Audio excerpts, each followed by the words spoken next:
Welcome to the Church Safety and Security broadcast with the Church Safety Guys.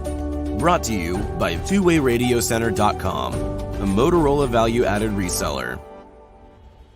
The Church Safety Guys is a nonprofit organization dedicated to equipping the vigilant, those men and women who stand watch, keeping our houses of worship and places of faith safe. We believe church safety and security must be a ministry first, and have engaged servant leaders who continually strive for excellence and teams of motivated volunteers that are always training. Join us for the next hour as the Church Safety Guys unpack safety, security, leadership, and ministry operations with your hosts, Dr. James McGarvey and Mike Scully. This broadcast is also available on YouTube, your favorite podcast platforms, churchsafetyguys.com, and on the original Church Security app. Download it today. Feel free to like, subscribe, and share with your ministry.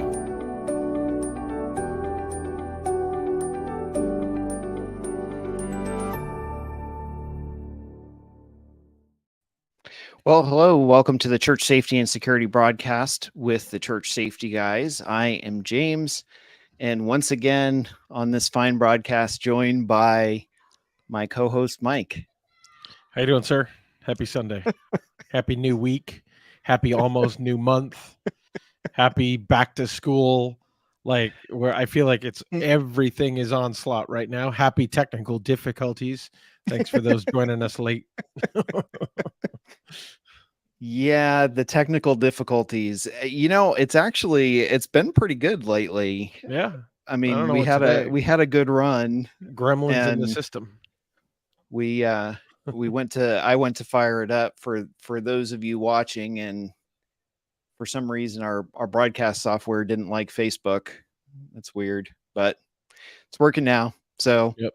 Problem solved. We're good.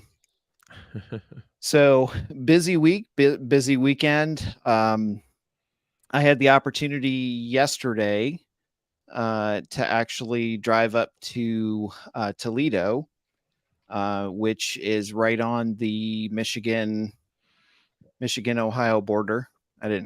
Fortunately, I didn't have to go into Michigan, but for those Ohioans listening,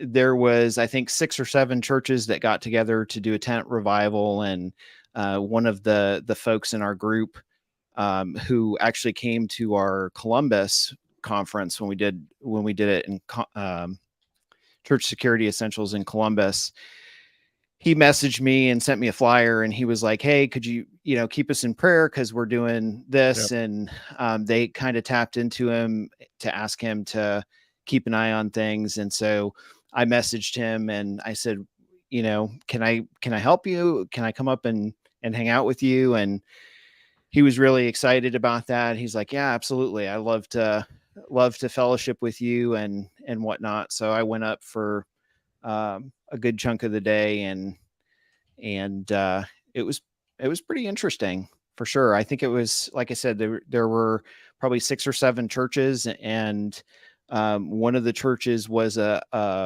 biker church, and that was a new experience for me. Yep. But I've never been a biker person, but it was still, I mean, you couldn't ask for a more hospitable group. I mean, yeah. Even the church that was providing, like, we did it out in a tent behind on church property. Even the church that was providing the space, they were extremely hospitable. And I started talking to one of the pastors, and he was like, hey, I watch you on Sunday night on your on your broadcast. And I was like, yeah, I watch you too when you do a service. So it was cool. Nice. It was pretty cool. But yeah, we if we can, and that's one thing we haven't publicized a whole lot, right. And we do it on case by case basis when we have the time. I wasn't expecting to have extra time this weekend. In fact, I was supposed to be shooting or practicing shooting at one of my church friends' house, and we ended up having to cancel because he's trying to get his house ready to sell. Oh, okay. And I'm like, yeah, I don't think we should probably be shooting in the backyard when you're like trying to get your house ready. That lead test might go awry. So I was like, you know what, let's postpone that. And so I had a Saturday, but we definitely, I mean, if we can, we love to go out to churches when they're doing events and help out where we can. And sometimes it's nice just to have an extra set of hands. It's right. not, and that's what I told the gentleman that I went to help. I said, I said, I'm not here to take it over. Like, that's not my goal. I just want to be involved and help wherever I can. And I can do, I can do security, and I can do first aid, and, whatever you need. That's just a nice support. So, well, it's always interesting when you take a chance to, I mean, we're obviously kind of serial volunteers. I mean, we say yes sometimes too often, and we have to pull back at times. But I feel like there's a time and place where, you know what, we emulate as best as we can what Christ did in taking the towel off from around his waist and washing the disciples' feet. So as a true kind of servant leader, and talking about leadership tonight, when we just kind of say, hey, here I am, what do you need, how can I help? It's not, hey, look at my resume, this is what I can do. Unless you put me in this spot, I'm not going to help you. It's, how can I help?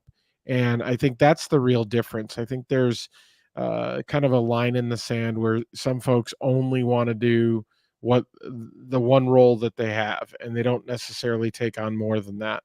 Whereas I think there are those that do kind of say, hey, I rarely have that extra time, because when I'm not helping or coaching or doing something at church, and I'm not tied up with family, and I'm not doing something for Church Safety Guys, it's far and few between. So, I mean, that certainly takes a lot of time up. But there are occasions that really just present themselves, and it's an opportunity that really, as a leader, it's continuous learning, stepping outside of our own bubble, and a chance to step into somebody else's is a chance to pick up on things. Maybe they're doing something differently. What can we bring back to our own churches? What can we help them or guide them on, just because we happen to be there? So there's so much good in the opportunity to do a little extra good. And, everybody does, you're absolutely right. And everybody does something a little bit different. So being able to see that, and, I've said that a few times, it's not about critiquing how someone's doing it. It's about trying to be helpful, and, what can we do that's not as distracting to what, the event and what's going on. And, honestly, I mean, since day one, we've pushed that as well. I mean, there have been churches that have reached out in the groups on social media and said, we don't have anybody. And several, like, we had that a few years ago with a church in Tennessee.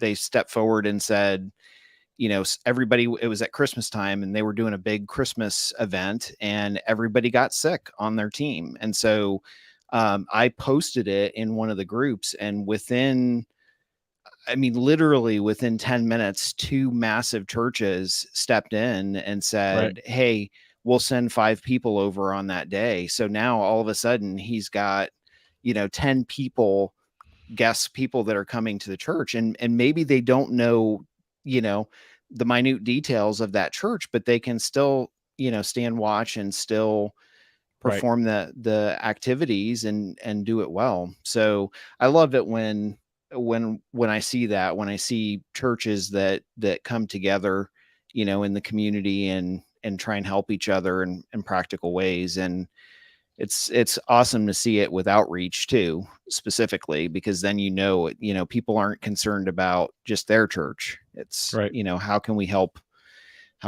others? So we're going to actually jump in and we will do, I just wanted to mention actually, welcome. And if you haven't joined us in a while, thanks for hanging out with us. If you listen at a later time, feel free to like, share, and subscribe to the YouTube channel or our podcast. That always helps with the algorithm.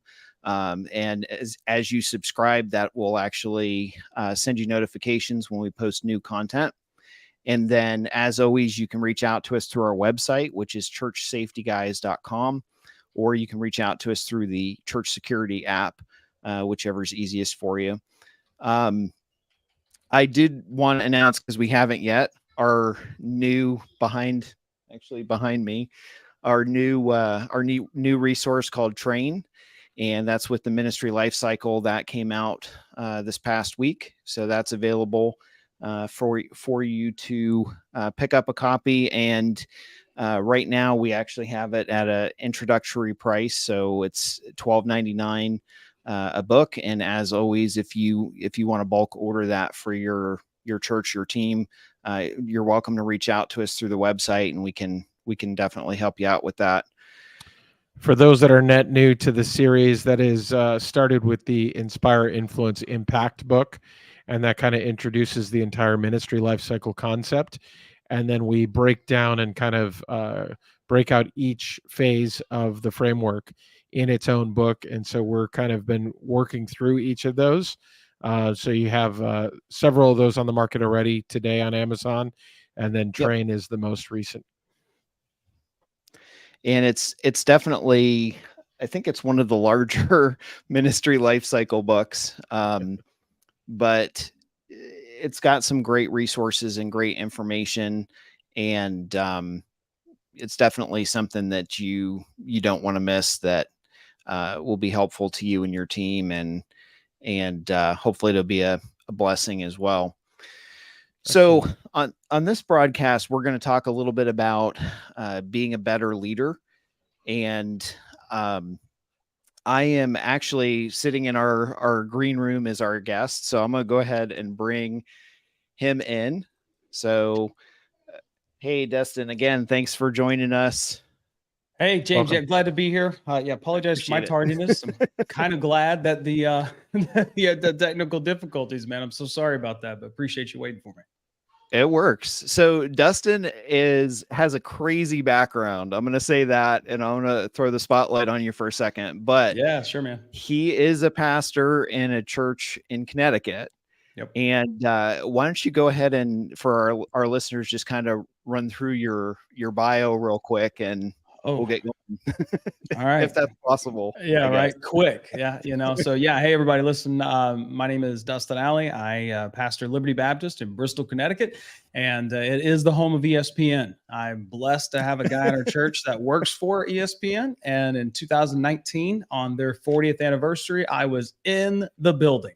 I got to enjoy that. That was really cool. I got married to my wife, Sarah, in 2006.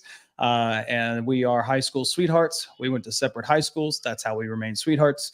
And after being married for about 5 years or so, 5-6 years, we had our first child. Now we have 3. Evan is 11, Ethan is 8, and Caitlin is 6. And I graduated high school. I went to the Marine Corps. I was an air traffic controller in the Marine Corps for 9 years, 2 tours to Afghanistan, Pensacola, South Carolina, Arizona.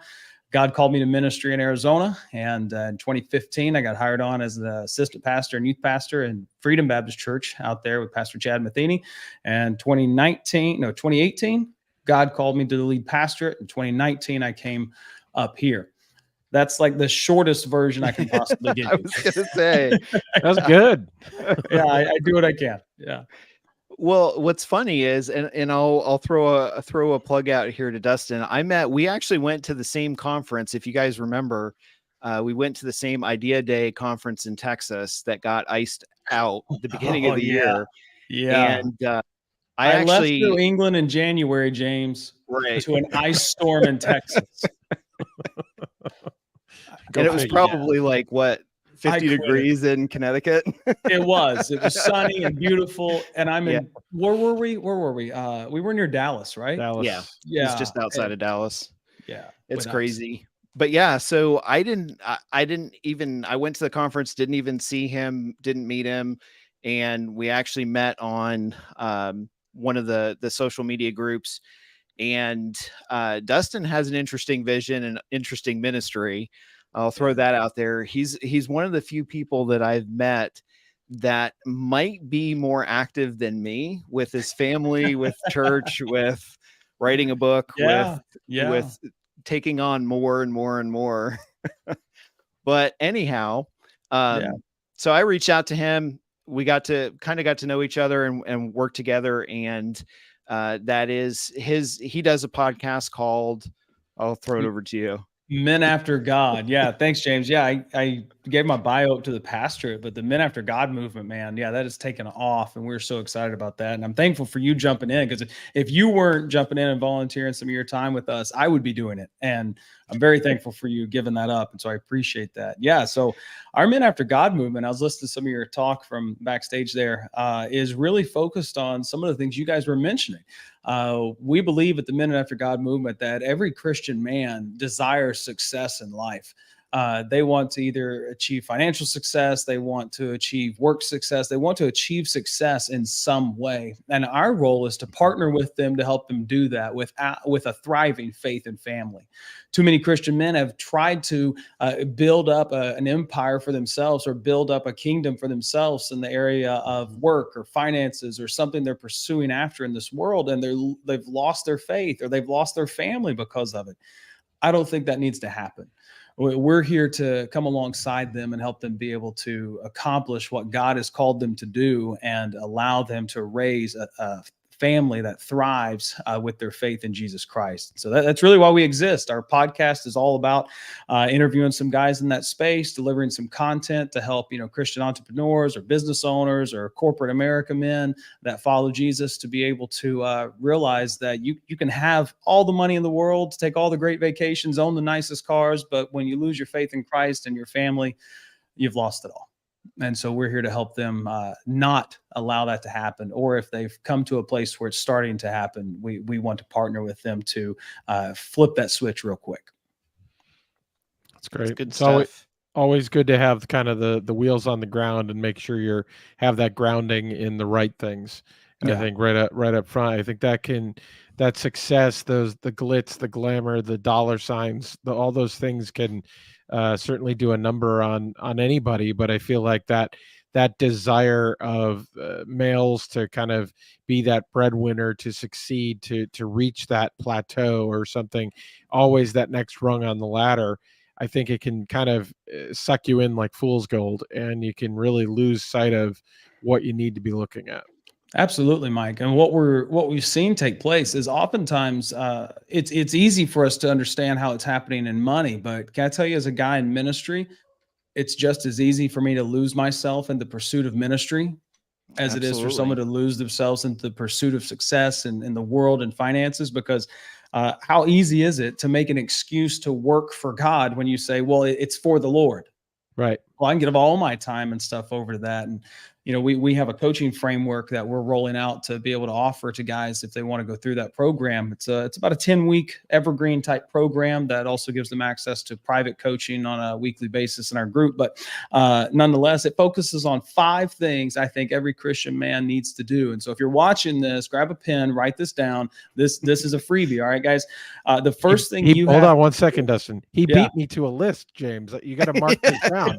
Our guest beat me to a list. That was all planned in the background. I was like, I know when we have Dustin come on, he's going to go with a list. And that's great. I love it. You guys are both awesome list guys. I'm absolutely. Like, I'm writing notes over here, and you guys have 5 or the you guys 99 right. You guys here. were talking, and I've got my notes here, my list here of things you were talking about beforehand. Like, I want to comment on that, and then I've got my other list of things I want to make sure I say if you ask me. And so, but this list here, to every man that's listening, just write it down. All right. The first thing you have to have space in your schedule for in a week. So this is the framework. I believe that if you have these 5 things, you make time for them, appropriate time in your week, then you will achieve success with a thriving faith and family. And the first one is you have to deepen your relationship with Jesus.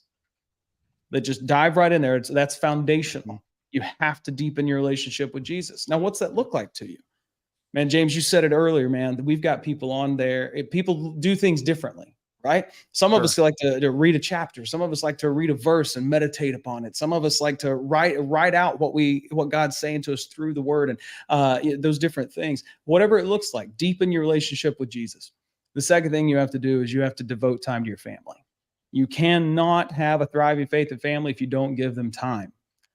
Absolutely. The third thing you make space for is to develop yourself. Mike, you mentioned being a servant leader earlier and things. Servant leaders often try to pour from an empty cup. Whenever we try to pour from an empty cup, we're really giving the people we're serving nothing. So we have to pour into ourselves. The fourth thing is you deliver value to others. You serve them, you teach them, you train them, whatever it is, you deliver some sort of value to elevate them in their life. And then the fifth thing, all right, listen, if you're type A like me, if you're a go-getter, if you're an achiever, if you're one of these people that make lists and have to check everything off of it, this one right here is going to get you. Are you ready? Do nothing for Jesus. Wait, what? Doesn't that go against everything? No, I'm talking about a Sabbath. You've got to get some rest. You've got to make time to rest. And implementing those 5 areas into your life will change your life. It will give time to the most important things that matter and help you to say no to the things that don't. That is what the Men After God movement is founded upon, are those 5 things. Good stuff. I'll tell you, I jump in real quick and then I'll toss it over to Mike, but jump in real quick to one of your first statements about being so involved with ministry that you're too involved. You know what? To me, that's just preaching to the choir, because honestly, I mean, with safety and security, if you're watching this and you're like, well, how in the world would that apply to me? With safety and security, a lot of times that ministry, we put in hours and hours and hours. And, we've said it before on our broadcast, where it's like, you're the first to get there and the last to leave oftentimes. And the mental health piece of that, mental, spiritual, physical, is just, it takes its toll, because you can't focus on being effective. And there have been times where, I've been so tired serving that I'm just like, I'm not good to anybody. Like, my attitude's not right. My focus isn't right. And when your focus isn't right, you're going to miss stuff anyway. And that's the detriment, because for years in Christianity, we've said that, just serve and serve and serve and serve. And if the church doors are open, you should be there. You should be serving. Well, if the church doors are open, you should be there, especially after COVID. I'll say that. But the truth is, beyond that, you do need self-care, and you do need to ensure that you are in a right place of mind. And honestly, being in a right place in your mind, and being able to engage properly with others, is part of being a better leader. So realistically, we don't have to be the most perfect leader and ministry leader in the world, but we need to be good, and we need to be better, and we need to always be looking for an opportunity to improve, our characteristics and our attributes, from the standpoint of, connecting with people and fulfilling the mission. So, Mike, I'll throw it over to you, because I know you're writing a list, I'm sure. not as we speak, but I'd say, what, first off, some gold nuggets there tonight. So those that are watching tonight or on the rebroadcast or listening, it's worth writing those down. Dustin, great list there. I think there's so many pieces of those 5 that I see kind of that are part of our ministry life cycle series, and really kind of ties in very well. I mean, we talk about having the right attitude and humility and other qualities as a foundation to get started. We talk about ministry first, because church safety and security can very easily get tactical, and we gotta unapologetically put the Bible first. Yeah. And so we will look at that whenever we can. So it's kind of investing in that. How do you really serve well in any capacity, well, it's serving your family, and your family is not just those at church. So I think that's certainly huge in that as well.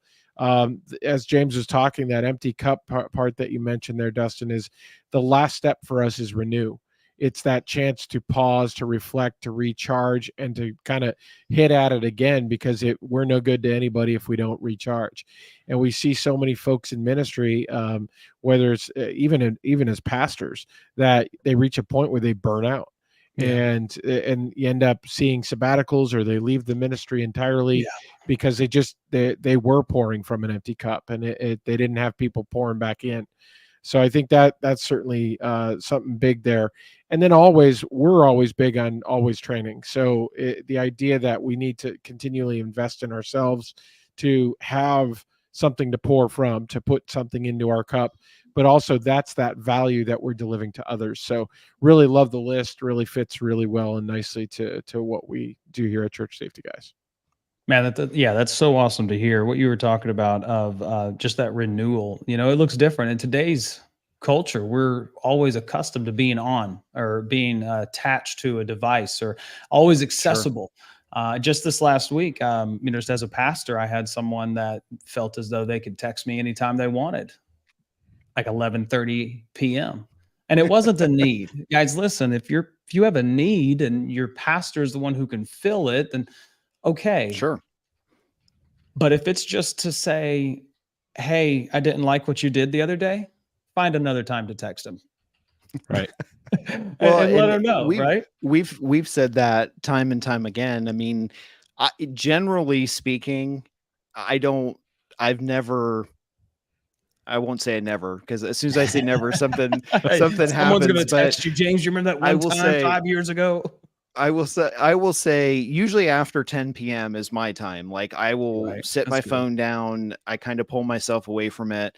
But usually if I get a text or something like that, it's from one of my kids, or maybe the pastor is texting me at last minute, like, hey, wanted to catch up with you on this. And I get that, pastors have crazy schedules.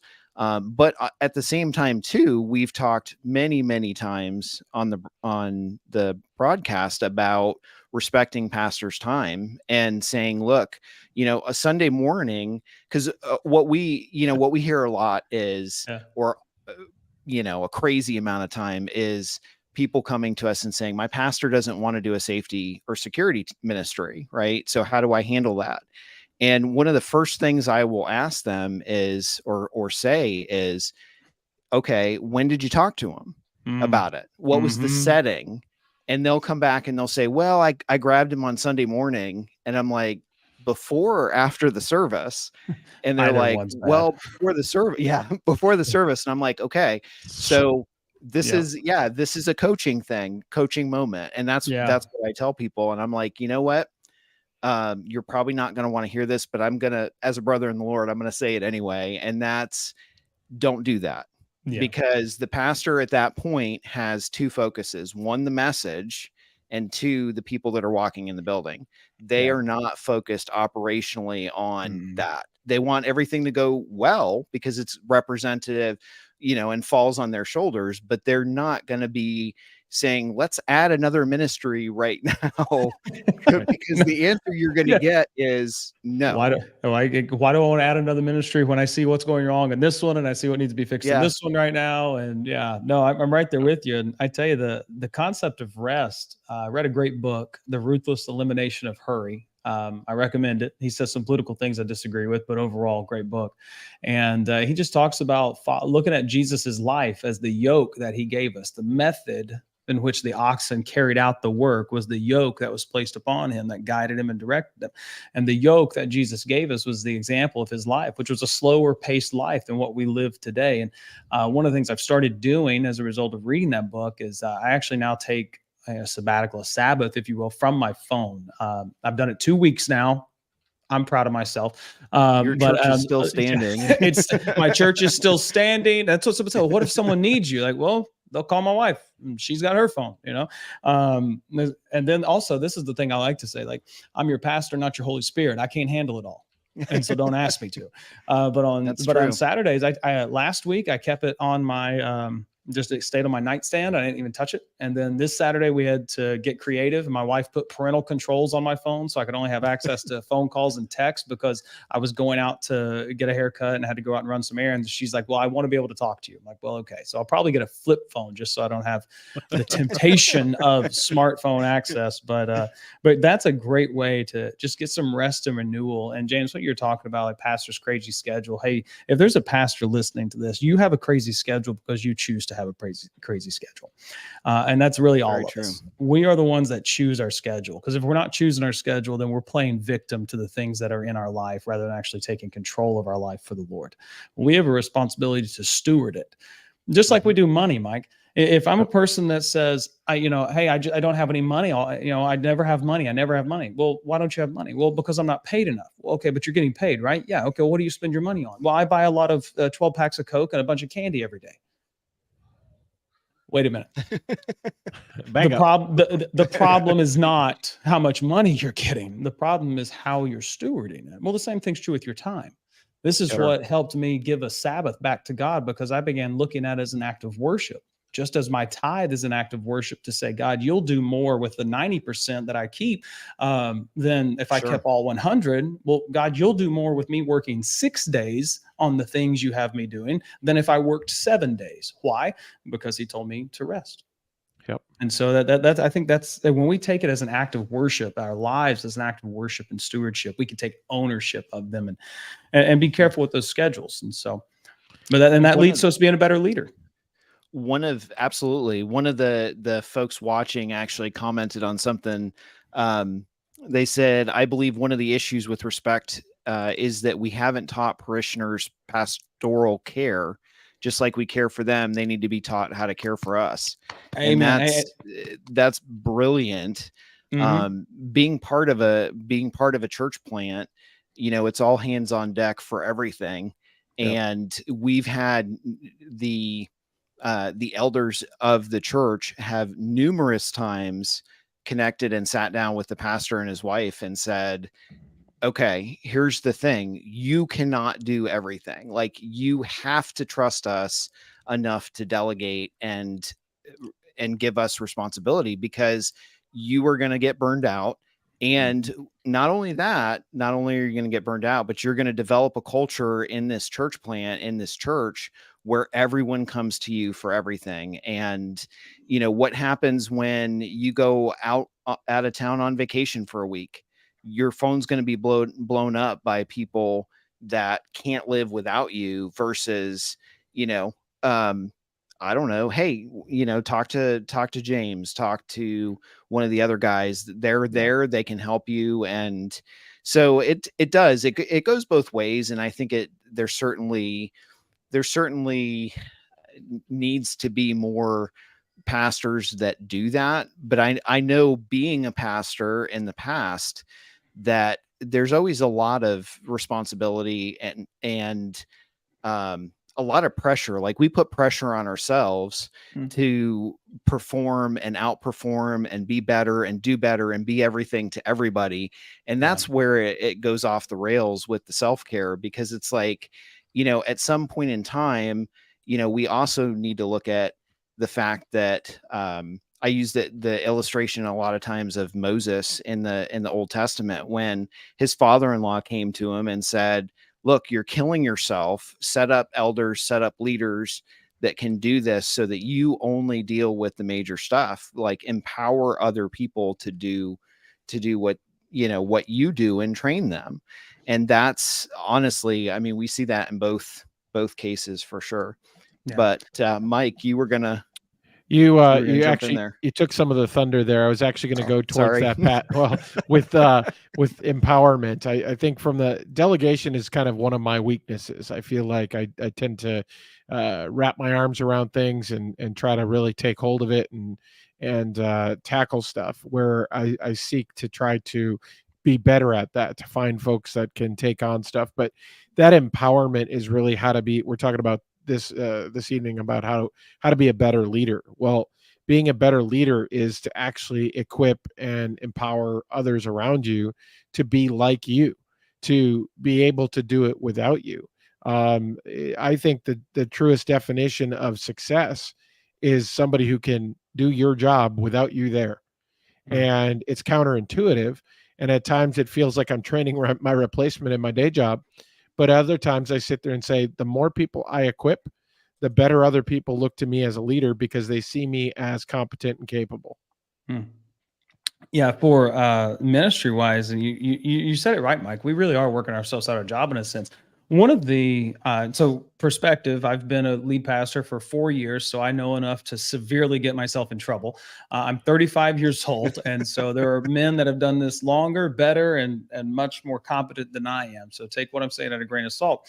However, the thing that God has been working in my heart over the last couple years, at least, is how the body of Christ is supposed to operate, right? And we're all different. Some are hands, some are feet, some are ears, some are eyes, and leaning into my strengths and delegating my weaknesses. And what I have found is God really, when I gave that up and said, God, I'm not, like, full confession, guys, spiritual gifts test, like, I don't care which one you give me, mercy, like, bottom. I don't know if I score on some of them. Okay.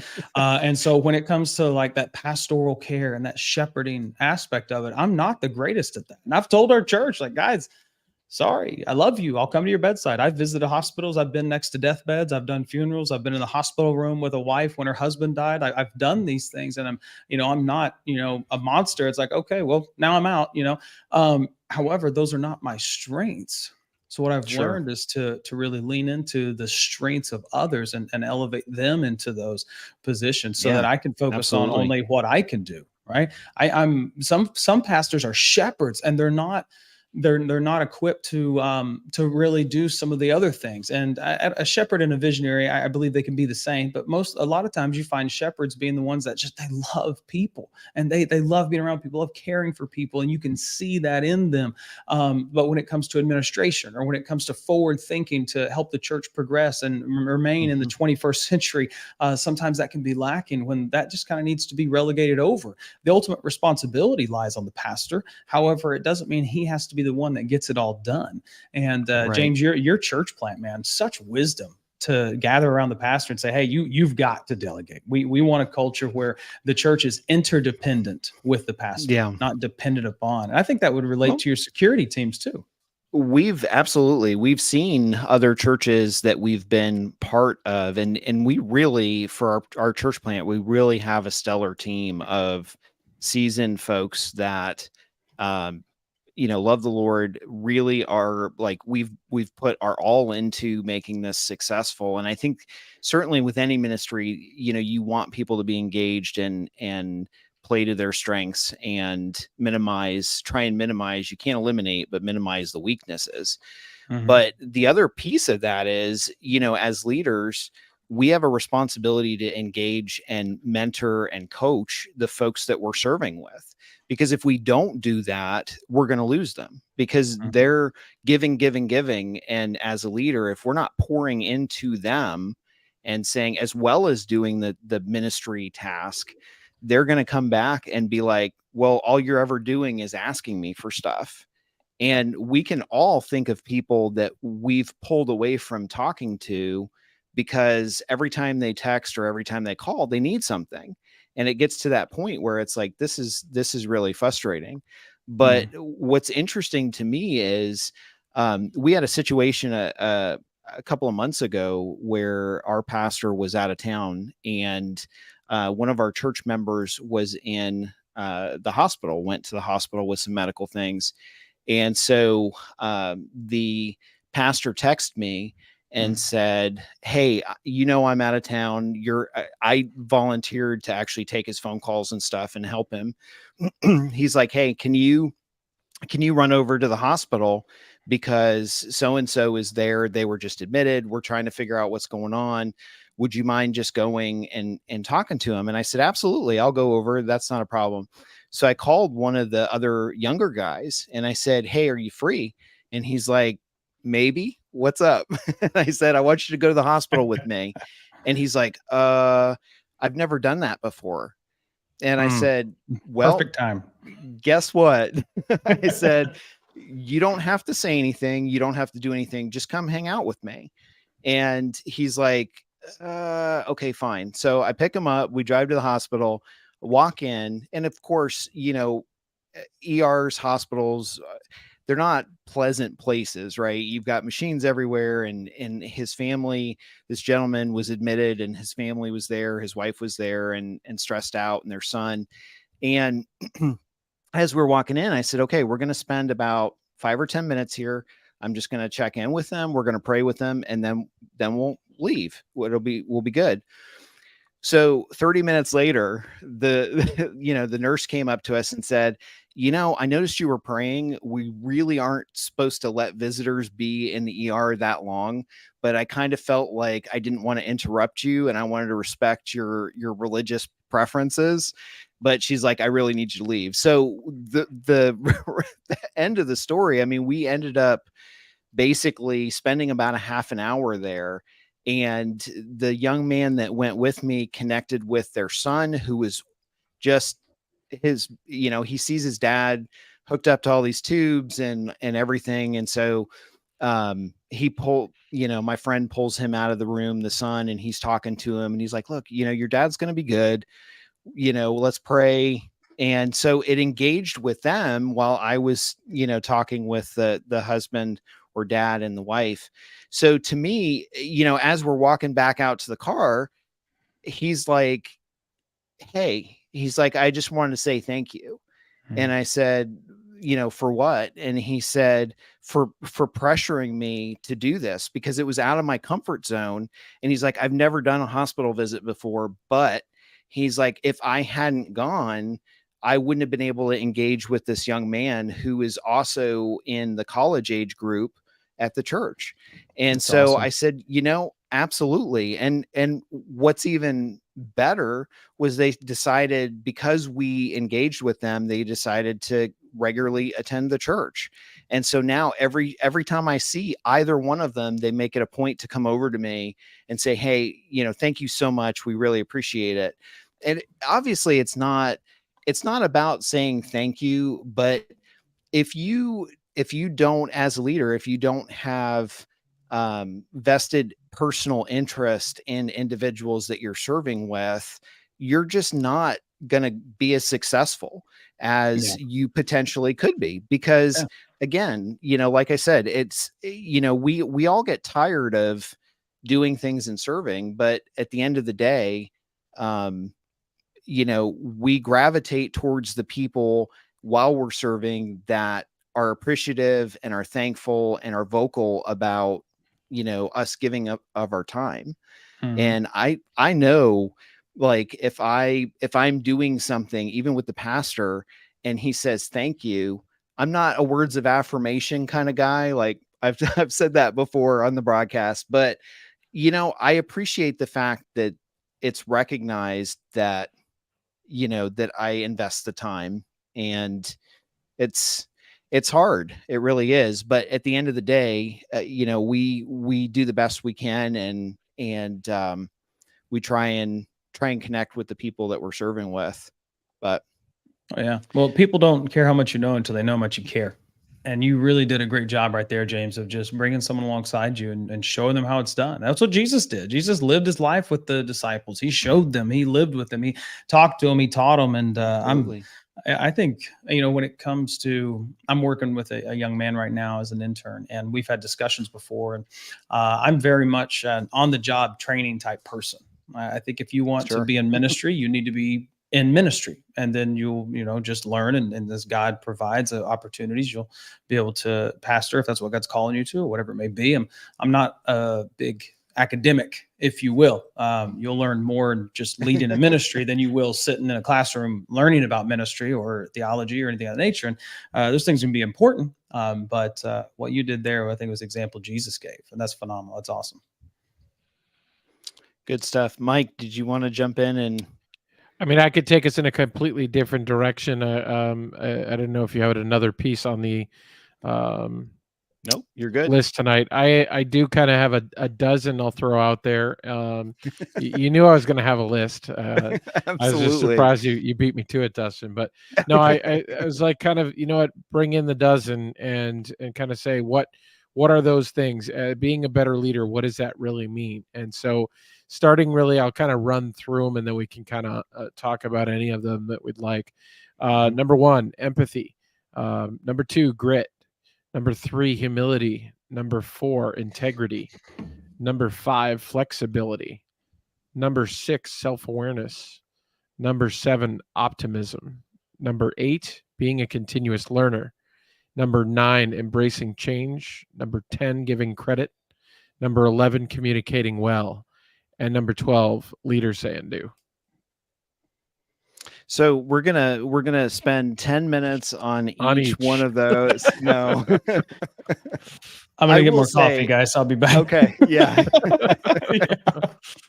So I will say that a good deal of those, and I mean, we've talked about this before, but sure, a good deal of those connect with servant leadership. And, certainly Jesus gave the ultimate example of that during his ministry on the earth. But I will say, starting with empathy, a lot of times we listen to the folks that we do ministry with, but we don't actually listen to what they're saying and listen to them.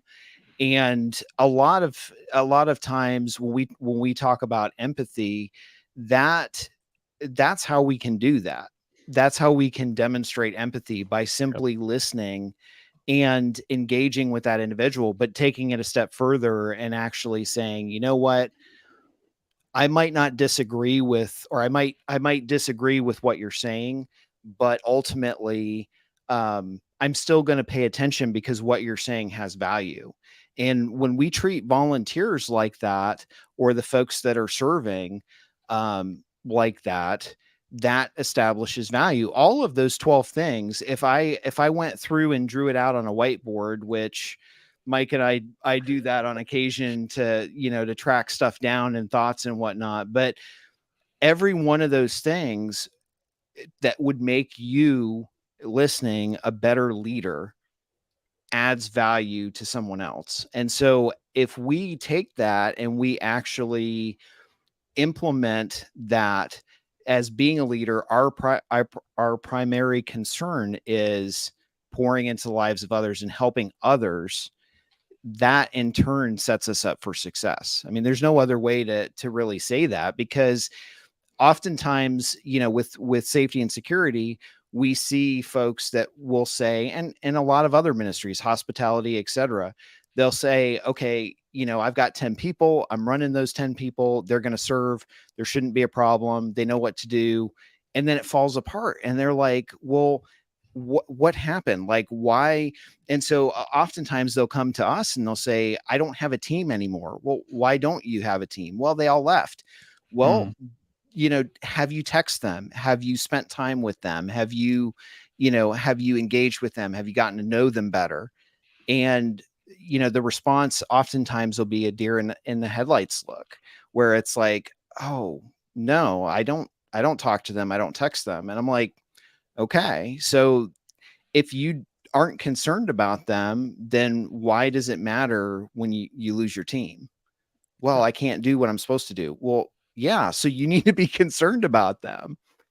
So to me, it's interesting. And I've talked to just as many pastors that that stuff, and I mean, I know this, Dustin, but that stuff is where the rubber meets the road in ministry. And so many times coming out of college, with your pastoral degree or master in divinity, that's just not communicated. Like nobody's in college saying, as a pastor, when you're done, come out, talk, listen to people, like be empathetic and understanding and not judgmental. Yeah, there's a few Bible colleges out there that'll do that, but no, it's very, very uncommon. Yeah, empathy is, and I'm going to talk about the attention you're talking about giving there, and setting expectations for it as well, because as much as that is needed, and it is, there's some that expect more than what's really even possible. right?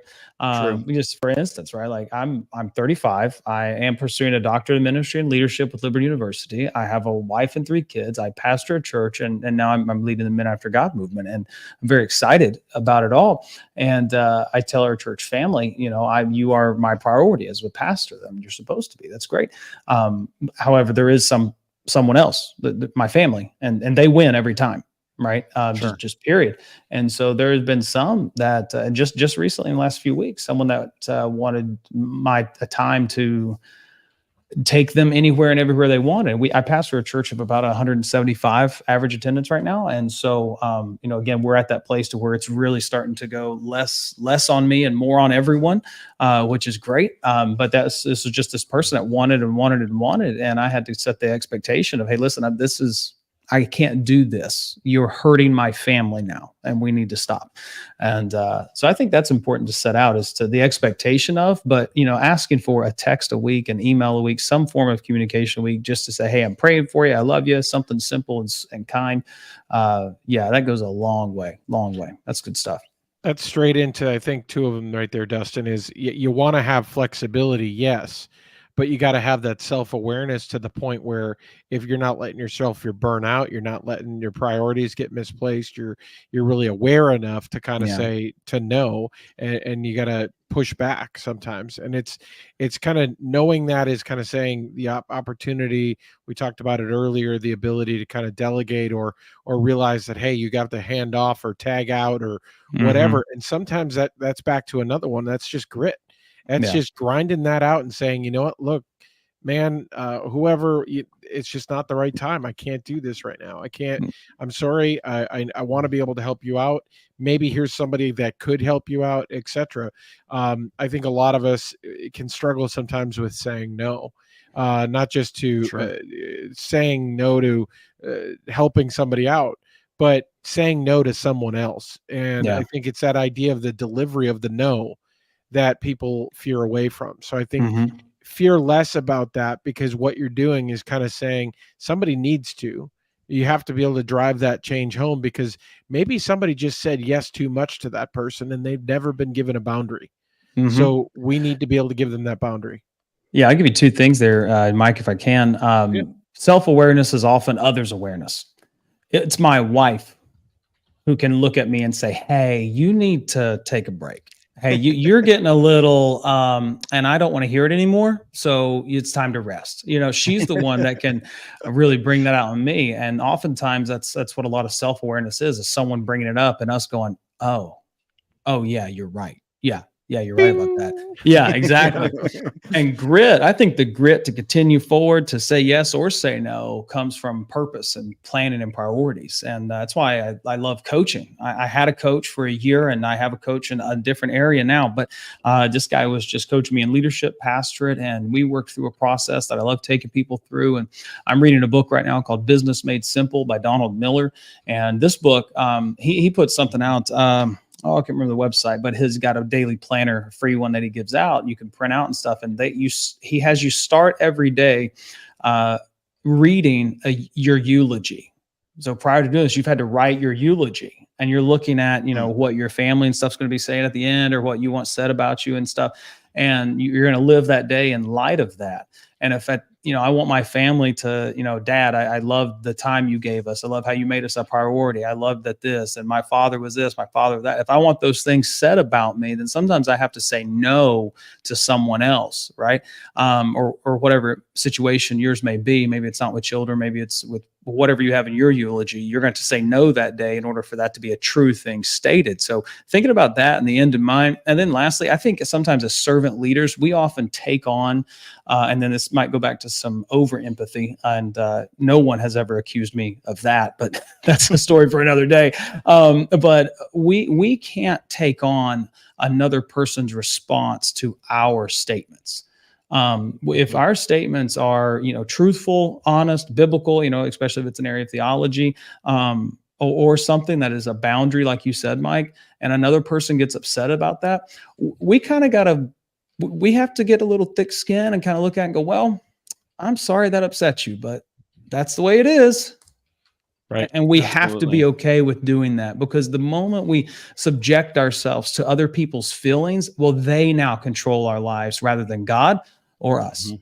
And so I think that's something to take in consideration of saying that no. It's easy to say no when there's a bigger yes inside. I think it's the cliche term, but have that yes be something that's driving you, and then don't take on another person's response, because it's more of a reflection of what they've got going on in them than what you're actually giving a statement for. Absolutely. And I think flipping from the no, I think we'd hit on the optimism one is Yeah. you gotta, I sometimes tell people, you see the kind of optimist, pessimist. I almost take it a step further and flip that script and say, it's not about glass half full or glass half empty. I start to say, wait a minute, I have a glass and it's not empty. So There you it's go. the That's good. and I it's like both. that. Yeah. Yeah, it's interesting. If you're listening, and I'll just say this, because we're running out of time, but if you're listening and you're like, those 12 things, I want to take a look at them, we'll actually post those with the show notes, so you can go back and take a look at that at a later time if you'd like. Honestly, you might be, if you're listening, you might be saying, there's no way that I could possibly do all 12 of those things. But I will tell you that you're probably, if you're leading your team and you have a solid foundation, you're probably already doing some of that. And honestly, they overlap each other. Yeah. I had the opportunity to serve as as my church's safety and security director for just over 15 years. And one of the priorities and places that I would see, everything that Mike listed as being those 12 things are things that I actively did. And the truth is, I actually had the best ministry retention of any ministry in the church. And I don't say that to brag, to be like, hey, look at me.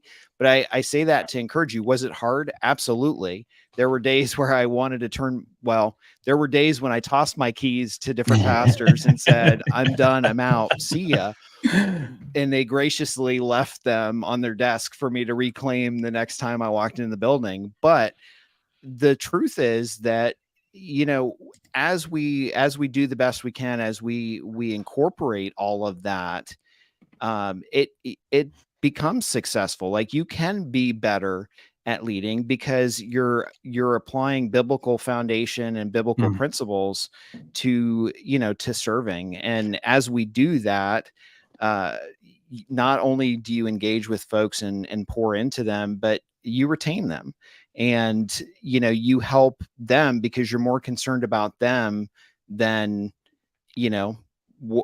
operationally what's going on. Like, there have been times from a safety perspective where I might be the only one. We have our church used to be 150,000 square feet.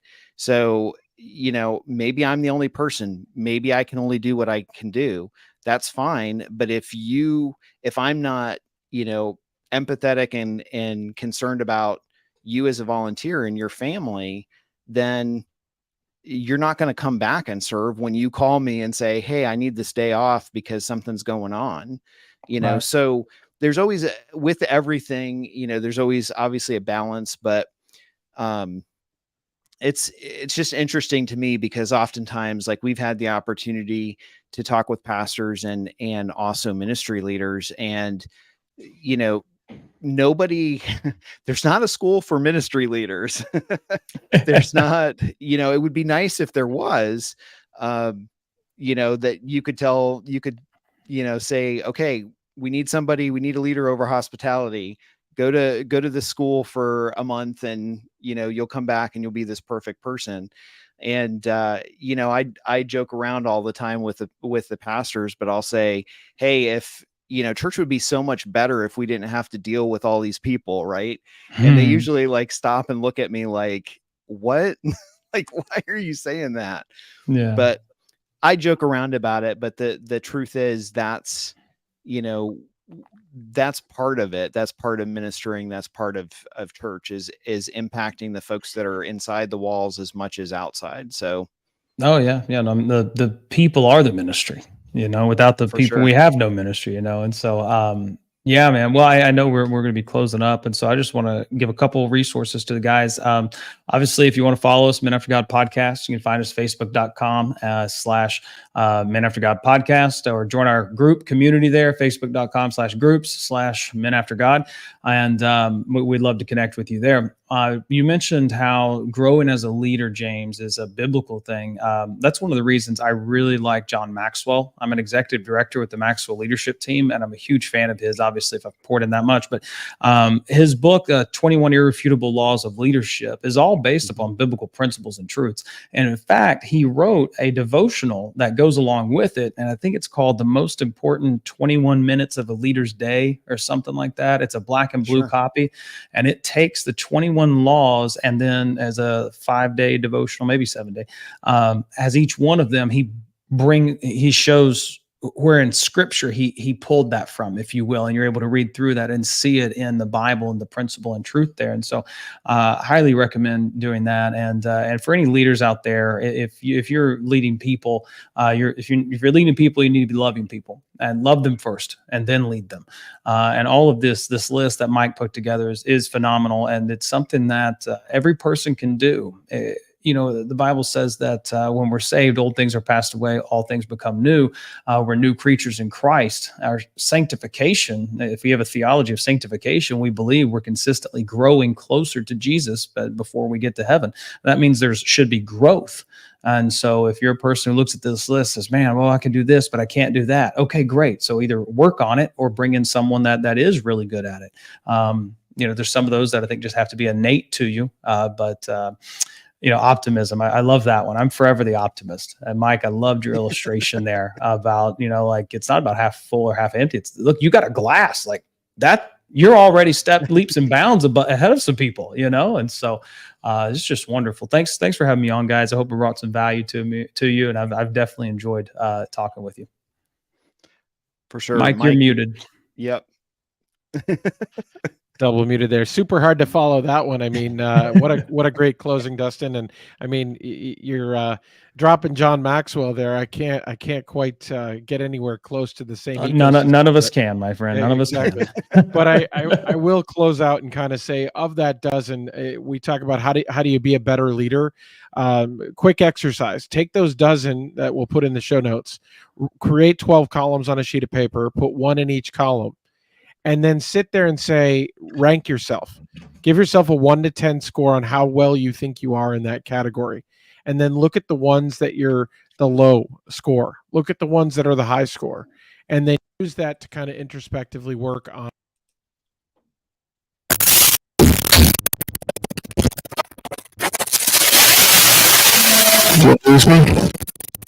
Yeah, something's up with your mic. You got a DJ remixing your audio there, bud.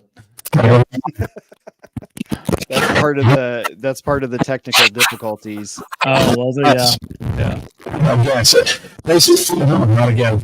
Oh man, that's rough. Yeah, I don't know. I can't hear you. Tell you what, Mike. If you just want to give it a mute, let me see if I can finish your closing thought there at that exercise. Yeah, hold on. If you can see me. Love it. Can you hit mute on your mic, Mike? It is going. That's much better. All right. Yeah, guys. Hey, what he's talking about? Put those 12. Get 12 columns out there. Write those on a sheet of paper, and then rate yourself, maybe 1 to 10 there. And the ones that you're lowest on, I would suggest that you pick one thing you could do, and maybe just pick one of them at a time to work on. Oftentimes we decide to work on way too many things at once, overwhelm ourselves. And then when we fail, we're like, oh no, I can't do this. No, you just tried to do too much. You can't do it all. You're not God. That's okay. And so go ahead and write those down or put the numbers next to it. And then your lowest one, pick it, and then work on that one. And maybe work on it for about a quarter, about a season, whatever it might be good for you. Pick a length of time that you think is adequate for you to be able to work on that, and then go back to it and score yourself again. Even better, as we said, a lot of self-awareness is others' awareness. If you have someone close to you, a friend that's going to be honest to you, let them do this for you. Like, hey, can you just like rate me here real quick? And then maybe talk through some of that, because they may show you something that you don't realize yet. And then again, come back and either have them re-rate you or you re-rate yourself. And we're seeking continuous growth. Just to quote Maxwell, he says, he says, a lot of people say experience is the best learner, but that's not true. Evaluated experience is the best learner. So if we evaluate the experiences we have, then we can actually grow from them. But if you just have experiences, well, you just had experiences. So For sure. So I'm not sure about the whole asking someone else to rate me. Oh yeah, right. We don't like that. Kind of going out of my comfort zone just a tiny bit. Yeah, that's why a coach is good. If you get a coach, you have someone they're there for. They want you to succeed, but they're going to be honest with you, and they're just going to tell you like, "Hey, man, no, you're not great at this one, and you need to work on that." I'm going to go ahead and put the Man After God website in the show notes as well. So that'd be great. Thank you. We're still, I'm not exactly sure what's going on. We're still having an issue with the volume and the mics all around, but anyhow, we will probably have to adjust that post-production. Well, I know you're the guy for that. So yeah, I know, right? I know a guy. I'll refer him to you. And so, oh man, sure. James, thank you so much for being part of the Man After God podcast. And Mike, I wish we could have a closing comment from you, but yeah. Do you know sign language? No? He does not. There you go. There you go. Love it. Cool. Well, again, thanks so much, Dustin, for hanging out with us. Appreciate you. Appreciate your time and certainly giving it to a couple of guys that are goofballs. Oh man, I think I'd fit right in. I've loved it. Thank you, James, for having me. Mike, thank you too, man, for your time. Appreciate it.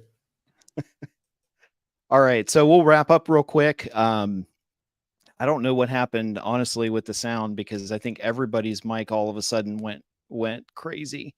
But I could throw some puns together for Mike's mic, but I'll skip that. So anyhow, thanks for joining us. Thanks for hanging out. Next week, we're going to try and talk about policies and procedures. So Mike and I will be on and kind of talking about how you can set those up for your team and what those look like and some of the pros and cons of that. And then I will say that we've got a crazy next 3 months of guests. We've got a lot of new folks that are coming on, a lot of old folks that have been on years ago that are coming back. So you don't want to miss it. So like, share, and subscribe if you're listening, so that you get that notification. But as always, you can reach out to us. And if there's a specific topic that you'd like us to chat about, we're happy to add that into the season. So thanks for hanging out with us. And again, you can visit us through our website at churchsafetyguys.com. And we're happy to help you out wherever and however we can with being successful with your ministry. So until next week, take care. God bless. And we will talk to you soon. Have a great week.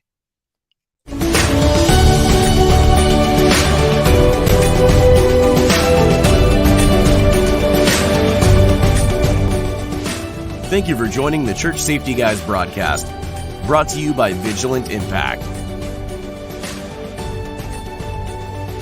We hope that you found it informative, and we appreciate your feedback and interaction. Be sure to share our broadcast with your teams, join the discussion online, and connect with us on social media or at our website at churchsafetyguys.com. For other great ministry resources, download the Church Security app. Remember, keep a servant's heart, a mindset of ministry, and semper disciplina. Always be training. Have a blessed week.